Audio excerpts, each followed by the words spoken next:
प्यारे दोस्तों, जो कहानी आज हम सुनने जा रहे हैं वो है बहुत से मोरों और कौवे की, जो हमें सिखाएगी कि झूठी शान बनाने वाले हमेशा बेइज्जत होते हैं और फितरत ने जो हमें अता किया है इस पे हमें मुतमईन रहना चाहिए।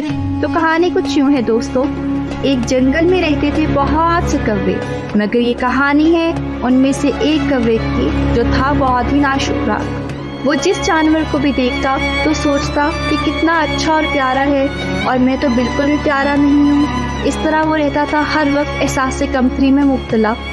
और उस दिन उसने उड़ते उड़ते देखी जंगल में रहने वाले बहुत से मोर जो गा रहे थे, झूम रहे थे और बहुत ही प्यारे लग रहे थे। अब के जब वो आया अपने ही दोस्त कौवों के दरमियान और कहने लगा, इतने प्यारे हैं ये मोर और एक मैं हूँ जो बिल्कुल भी प्यारा नहीं हूँ। तो इसके दोस्तों ने इसे समझाया कि ये गलत बात है, तुम्हारी अपनी खूबी है, मोरों की अपनी, वो भी अच्छे हैं और तुम भी अच्छे हो। मोर तुम्हारी तरह उड़ नहीं सकते तो तुम खुश रहो जैसे तुम हो। पर कौवे को अपना आप अच्छा ना लग रहा था, तो वो आ बैठा जंगल में बिल्कुल अलग और सोचने लगा कि कितना अच्छा होता अगर वो भी मोरों की तरह होता।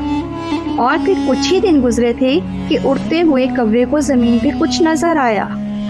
ये जानने के लिए इसने अपनी उड़ान कम की और वो पहुंचा जमीन के पास और फिर आ बैठा जमीन पर जहां गिरे हुए थे मोर के बहुत से पर। मोर के देख के उसने सोचा कि अगर वो लगा ले पर अपने साथ तो वो भी लगेगा बिल्कुल मोर जैसा।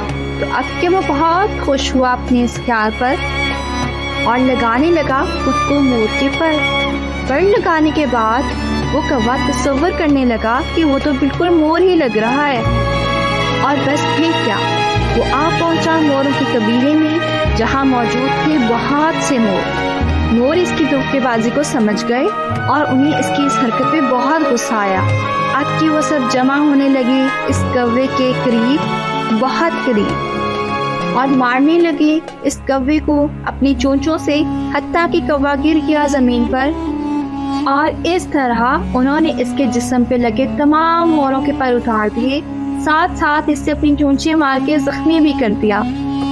कौवे की जान तो बच गई पर वो बुरी तरह जख्मी हो चुका था, क्योंकि मोर जब उसे चोंचे मार रहे थे तो उन्होंने कौवे के अपने पर भी नोच दिए थे। और कौवे को जख्मी करने के बाद वो मोर वहाँ से चले गए।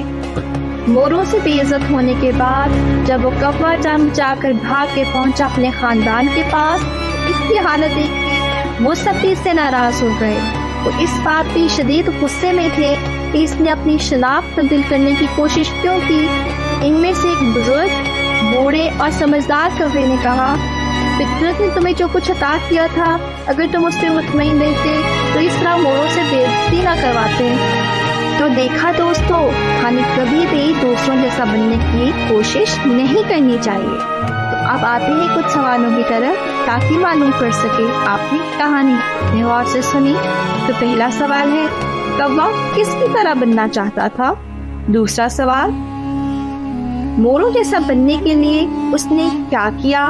तीसरा सवाल, मोरों ने कौवे के साथ क्या सलूक किया? तो इसके साथ कहानी होती है खत्म। तो रखिएगा अपना बहुत सा ख्याल और जो बात मैंने आपको समझाई है उस पे अमल कीजिएगा। और इसी तरह की बहुत सी कहानियाँ सुनने के लिए देखते रहिए आप अपना चैनल किड्सी।